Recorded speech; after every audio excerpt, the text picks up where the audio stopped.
What's up everyone, welcome back to the shop. Today we're going to talk about how to change the lower unit oil on a Mercury 4-stroke.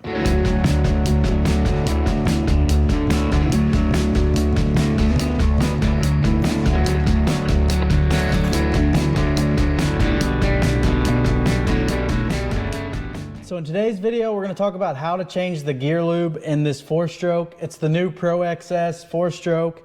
It's got a little bit of a smaller gear case than the old 2-strokes, and so when I first went to fill this up, I was really surprised that the gear lube didn't, it seemed like it didn't take as much gear lube. So that kind of caught me off guard at first whenever I filled this one up the first time.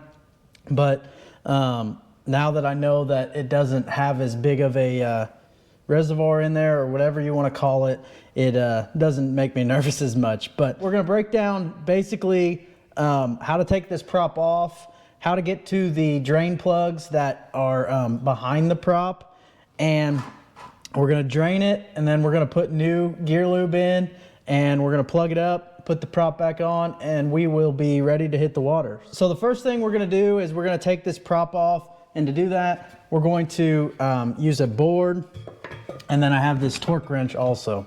So you want to make sure the ratchets go in the right direction. You're going to use that board in order to prevent the prop from rotating while you take this nut off. So I got that nut loose enough. Now I'm just going to spin the prop. You could just keep ratcheting it, but I think that it's easier to just spin this prop.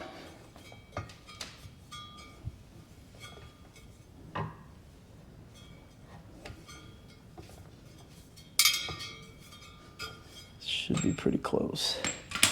Yeah, so now the nut's off there, and there's 3 washers on this prop between the hub and nut, and so I'm going to take those 3 washers off, and I like to just keep them in the same order they are.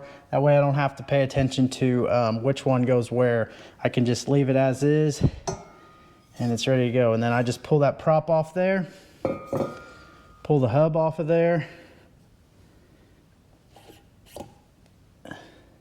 and you'll see it's got these splines in there, and those can be a little tricky to line back up whenever we go to put this thing back on. But for right now, just pull that off, and you'll notice that there are 2 screws here, or 2 bolts, and those are where, this is the bottom drain plug, and this is like a relief plug where it allows the gear lube to drain out once you pull that. So first thing you're going to want to do is we're going to lower the motor down so that it's going to catch all this stuff, but then we're going to loosen this bottom drain plug. There'll be a little bit that comes out, but it won't completely come out until we loosen up this top drain plug. So let's go ahead and do that.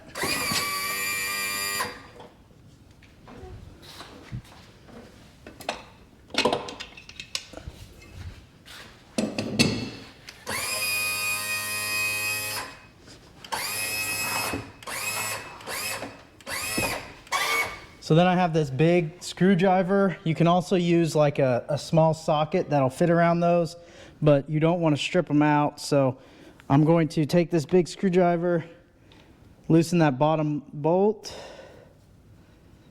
and when I do that, you'll see some of the gear lube come out.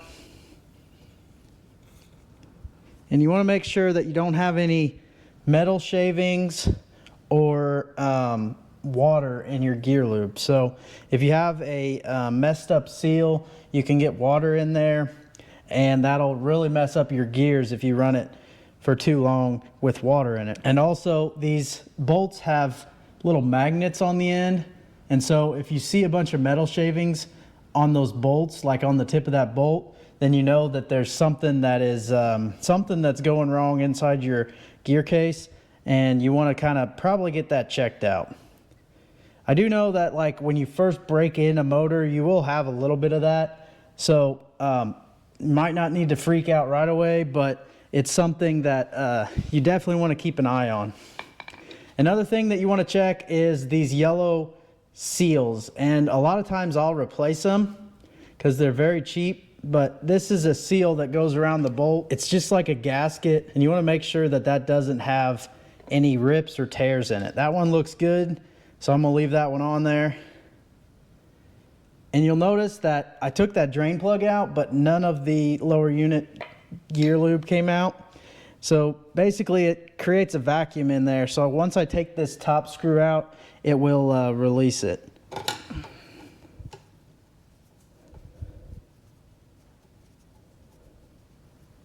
And it's actually pretty cold in my boat garage right now, so this is probably going to take a little bit to drain.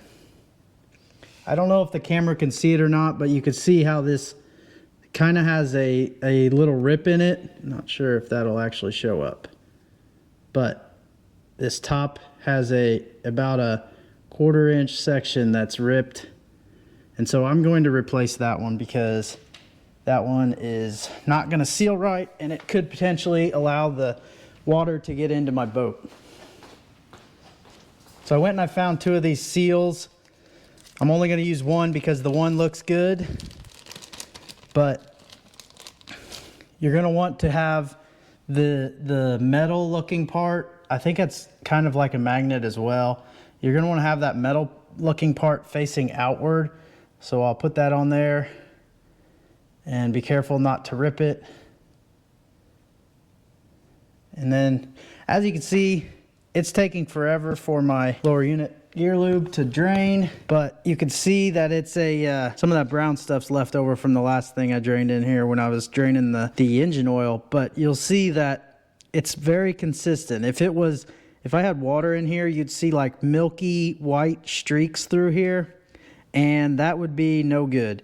So that gear lube right there looks good, so I'm happy with it. I usually try to replace my gear lube on these things every 50 hours or so. They say I think on the maintenance they say every 100 hours, but if you do it every 50 hours, you really won't have hardly any issues with these lower units because you're constantly replacing this stuff. I really like to replace it a little bit more often than what they say. But I'm gonna take this SAE 90 gear lube, and what I'm gonna do is I have this lower unit pump that I got, I think, from like a Walmart. I've had it for probably 10 or 15 years, so honestly don't know where I got it from, but I'm pretty sure I got it from a Walmart. And then we're going to open up that, and basically this lid will sit right on top. You could screw it in. I don't really usually mess with screwing it in. And this cap that I have doesn't necessarily screw into the hole like it should. So I should probably update it with one that actually works or actually fits, but it still works for what I'm doing, so I'll keep doing it that way. But basically, I'm gonna let this lower unit gear lube drain completely, and then I'll be ready to put the new stuff in. And it may take a little bit. A lot of times I like to walk away and do something else, and just to make sure that it's completely drained out. So now that most of this has completely drained out, what I'm gonna do is, like I said earlier, is I'm gonna take the end of this pump and stick it in this bottom drain hole, and you're gonna pump it until it comes out the top. And then once it comes out the top, you're going to take the top bolt, which they're both the same, so you don't have to worry about getting them mixed up, but you're gonna take the top bolt and you're going to plug that hole and tighten it as quick as you can, and it's going to create that vacuum to not allow the stuff to drain out. Then I'm going to raise this up a little bit, that way it doesn't drain as fast if it does. Now that we got it drained out, so I got that in place. Now what I'm going to do is just pump this into there until it comes out that top hole.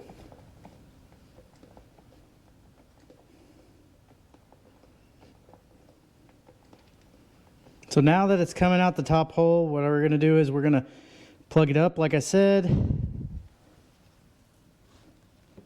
Take the screwdriver, make sure that's tightened all the way. And then we can remove this guy and plug that up as quick as we can as well.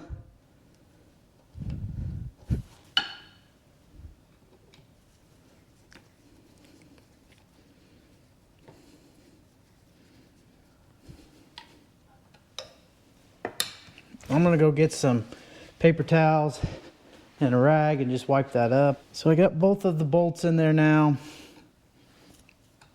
Just gotta wipe some of this excess oil off. There's gonna be a little bit of oil that gets, there's gonna be a little bit of oil that gets like back in this little cavity back there. So if you lower your engine or whatever, it may have some that drips out, but it's not really cause for concern because it's not actually coming from your gear case. It's just coming from this little cavity right here. This little open area can hold a little bit. So if you don't take it out to the lake right away, you may notice a little bit on your concrete or something. So now that I got that on and I got both of those bolts on, I like to put grease on this spline. So I'm just gonna take a little bit of grease and I'll get some on my finger and I will spread it on those splines before I put that prop back on.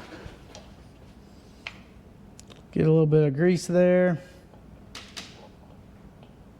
Spread that around so that it's covering all the splines. Then I'll be ready to put my tub back on. And like I said earlier, it's kind of tricky to get these splines to line up, but get them. Now you gotta kind of twist it to make sure that it goes all the way to the back.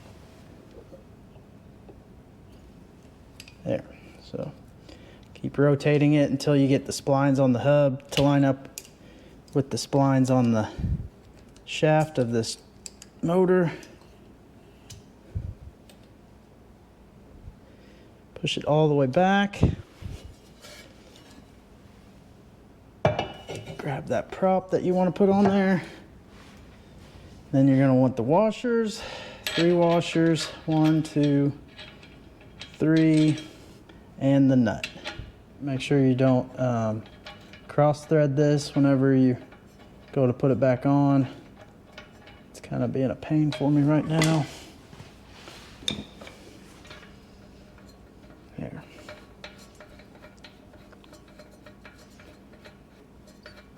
Thread that nut on there.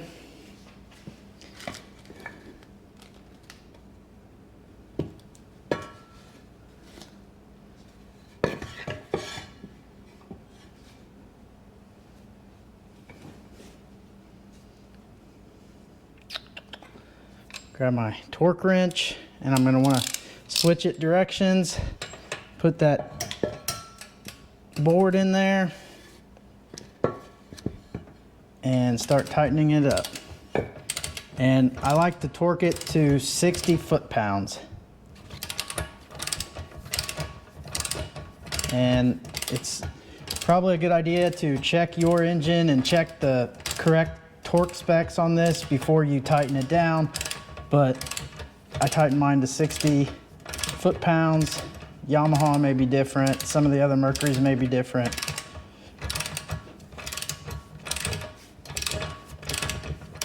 Just keep ratcheting that on there till torque wrench clicks, and you're good to go. Everything should be ready to hit the lake. That's just a little something that you could do to help make sure that your boat is in tip-top shape. Something you could do in your garage. You could take it to your local shop and they can do it for you as well. But you want to make sure that your gear lube is in good shape and it's not got any water in it, or it's not old and been in there for way too long. So something that I like to do every 50 hours. I know they say every 100 hours, but I try to do it every 50 hours just for a little peace of mind. But hopefully this tip helped you guys out. Be sure to like and subscribe, and we'll see you guys next time.